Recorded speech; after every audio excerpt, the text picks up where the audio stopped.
കുറച്ച് ഇഞ്ചി, പച്ചമുളക്, സവാള എല്ലാം കൂടെ ഞാൻ ഞുറുക്കി വെച്ചിട്ടുണ്ട്.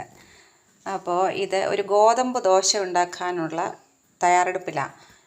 അപ്പോൾ ഇന്ന് വൈകിട്ട് ചപ്പാത്തി ഒന്നും ഉണ്ടാക്കാതെ ഗോതമ്പ് ദോശ ഉണ്ടാക്കാമെന്ന് കരുതി. അപ്പോൾ അരിഞ്ഞു വെച്ച ഉള്ളിയിലോട്ടും ഒക്കെ ഞാൻ ഈ ഗോതമ്പ് പൊടി ചേർത്തിട്ടുണ്ട്. പിന്നെ ഞാൻ ഇതിനകത്തോട്ട് ഈ ഗോതമ്പിലോട്ട് 2 മുട്ട കൂടി പൊട്ടിച്ച് ഒഴിച്ചിട്ടുണ്ട്. അപ്പോൾ ഇതിലേക്ക് ആവശ്യത്തിന് ഉപ്പ് ചേർത്ത് കൊടുക്കുക.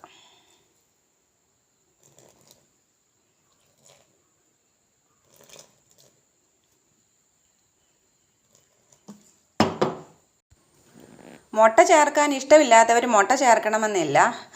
സവാള, ഇഞ്ചിയും പച്ചമുളകും ഒക്കെ കുനുകുനാന്ന് അരിച്ച് ചേർത്താൽ മതി. ഒരു 2-3 ചെറിയ സവാള ഒക്കെ ചേർക്കുന്നത് നല്ലതാണ്.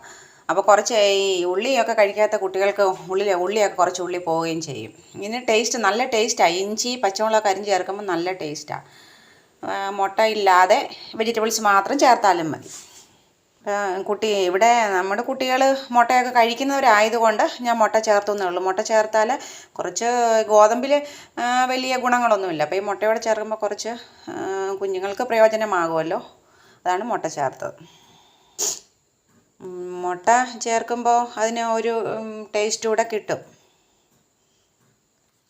ഗോതമ്പ് കൊണ്ട് നമ്മൾ സാധാരണ ചപ്പാത്തിയും അടയും ഇന്ന് വേണ്ട ഗോതമ്പ് കൊണ്ട് വട, ഇന്ന് വേണ്ട എണ്ണപ്പലഹാരങ്ങളൊക്കെ അല്ലേ കൂടുതലും ഉണ്ടാക്കി കൊടുക്കുന്നത്. ഇപ്പം ഞാൻ എണ്ണപ്പലഹാരം അങ്ങനെ അധികം അവർക്ക് ഉണ്ടാക്കി കൊടുക്കാറില്ല. അങ്ങനെ എണ്ണ എന്ന് വിശ്വാസമില്ലാത്തത് കൊണ്ടാണ്. അപ്പം ഇങ്ങനെ കുറച്ച് വ്യത്യസ്തമായ രീതിയിലൊക്കെ ഒന്ന് ചെയ്ത് നോക്കുന്നത് നല്ലതാണ്. എന്നും എണ്ണപ്പലഹാരമൊക്കെ കുഞ്ഞുങ്ങൾക്ക് കൊടുക്കാതെ ഇനി കുറച്ച് വെള്ളം ഒഴിച്ച് ഇതൊന്ന് കുഴച്ചെടുക്കണം.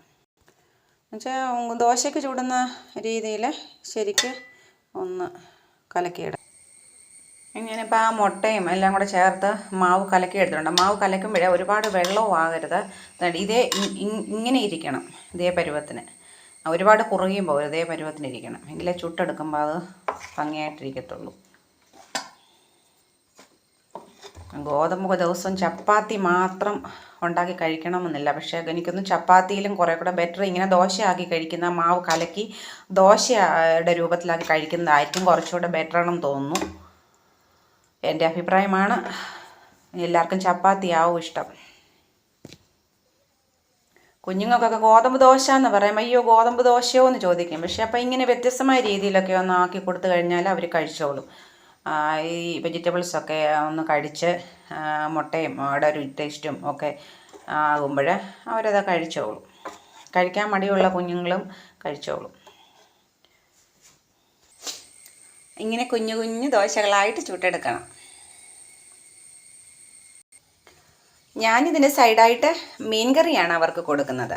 അപ്പോൾ ഇതിന് സൈഡായിട്ട് തേങ്ങാ ചട്നിയോ ടൊമാറ്റോ ചട്നിയോ പിന്നെ എന്തെങ്കിലുമൊക്കെ ചിക്കനോ എന്തെങ്കിലുമൊക്കെ കുട്ടികൾക്ക് ഇഷ്ടമുള്ള രീതിയിൽ ആക്കി കൊടുക്കാം.